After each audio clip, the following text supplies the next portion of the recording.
Hello everyone, welcome back our channel. ఈరోజు story ఏంటి అంటే తెలుగు 5th క్లాస్ సిబిఎస్ఈ సిలబస్లో మా బడి లెసన్ కోసం తెలుసుకుందాం. సో మా బడి లెసన్ అయితే ఇప్పుడు స్టార్ట్ చేస్తున్నాను. ఎవరికైనా అమ్మ ఒడి తొలి బడి, మనం పెరిగిన ఇల్లు, మనం చదివిన తొలి బడి, తొలినాటి స్నేహితులు, మనలో చిరస్థాయిగా కొలువుండే చిరు జ్ఞాపకాలు. మన ఇల్లు, మన బడి, మన ఊరు, మన దేశం, మన జన్మభూమి ఇవన్నీ స్వర్గంతో సమానం. విద్యార్థులు ప్రకృతిని పరిశీలిస్తూ పెరగాలి. ప్రకృతి బడిలో పాఠాలు నేర్చుకుంటే ఎన్నో విషయాలు మనకు స్ఫూర్తినిస్తాయి. ప్రకృతి పరిశీలనతో మనసులో వికాసం కలుగుతుంది. అలా పరిశీలిస్తే మన చుట్టూ నివసించే వివిధ పక్షులు, జంతువులు, జీవులపై మమకారం కలుగుతుంది. విద్యార్థులు తమ పాఠశాలపై కూడా చక్కని అనుబంధం పెంచుకునే దిశగా అడుగులు వేయించాలనేదే ఈ పాఠ్యభాగ ఉద్దేశ్యం. ఈ బడి పాఠం అమ్మ ఒడిలో విశ్వవేదికపై ప్రతిష్ఠించిన గుడిలా ప్రశాంతంగా హాయిగా ఉంటుంది. ఉదయాన ప్రాణవాయువుని మోసుకొచ్చే పిల్లగాలులు, దూరం నుండి నవ్వుతూ పలకరిస్తున్నట్లు కనిపించే నీలిసంద్రం, గంభీరమైన సీతంకొండ అడవుల మధ్యలో తరుల సిరులతో కలకలలాడుతూ అడవి బాపిరాజు గారి తైలవర్ణ చిత్రంలా శోభిస్తూ ఉంటుంది మా బడి. పాఠశాలలోకి అడుగు పెడుతూనే స్వప్నిక జగత్తులోకి జారిన అనుభూతి కలుగుతుంది.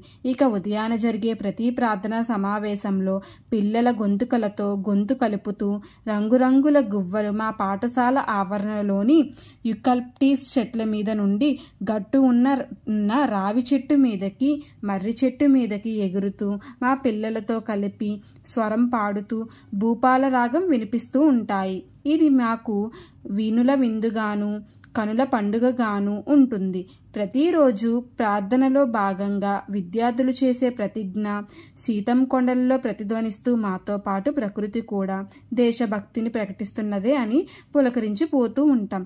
ప్రార్థనానంతరం మా ఉపాధ్యాయులు ఉన్నతమైన విద్యాజ్ఞానం చేసే బుద్విక్కుల వలె తరగతులలో పాఠాలు బోధిస్తుంటే వేద మంత్రాలు చదువుతున్నట్లు ఉంటుంది.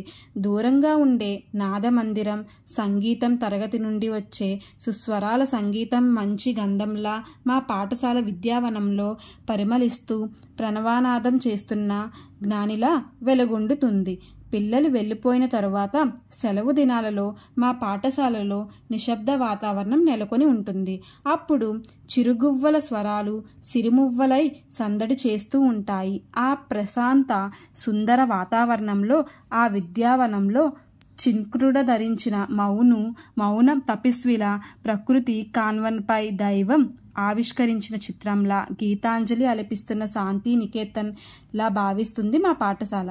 కానీ 2014 అక్టోబర్ 8న వచ్చిన హుద్హుద్ తుఫాన్ ఆ చిత్రాన్ని మార్చివేసింది. ఎంతోమంది విజేతలను విశ్వవేదికకు పంపి విజయబావుట ఎగురవేసిన శ్రమకై నా జీవన సౌందర్యం కరిగిపోయింది. ఆ విపత్తు నగరంతో పాటు మా విద్యావనాన్ని కూడా తాకింది. 250 కిలోమీటర్ల వేగంతో 20 గంటల పాటు కొనసాగిన ఈ ప్రళయ తుఫానుకి మా పాఠశాల ఆకుపచ్చని పసిడి మారిపోయింది. ఒక పచ్చని ఆకు లేదు. ఆ దృశ్యం గుండెని కదిలించింది.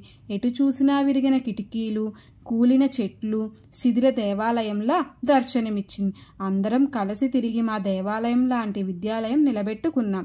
ప్రకృతి చికిత్స అనంతరం మా పాఠశాల ఆవరణ మరింత సుందరంగా తయారైంది. చివుళ్ళు తొడిగిన యుకాలిప్టిస్, మర్రి, వేప, వావిలి వృక్షాలతో పాటు మామిడి, మారేడు చెట్లు, వివిధ పుష్పాలను అందించే పూల మొక్కలు అన్నీ వికసించి విరబూసి మా మనసులని సేదదీరుస్తున్నాయి. ఎదురుగా ఉన్న మహావృక్షాలు మాయమైపోగా నీలిసంద్రం మరీ ముందుకొచ్చి నీలి రంగుతో సంతోష తరంగాలు ఉప్పొంగుతున్నది. ఎండిపోయిన సీతంకొండ సొగసులు రూపుదిద్దుకున్నాయి.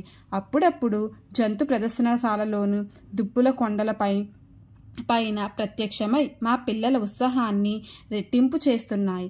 స్వచ్ఛ భారత్ అనే నరేంద్ర మోడీ గారి నినాదానం మా బడిని కూడా చేరింది. వృక్షో రక్షిత రక్షిత అనే సంకల్పం కూడా దానికి జత చేసి మా విద్యావనాన్ని విద్యానందన వనంగా మార్చుకున్నాం.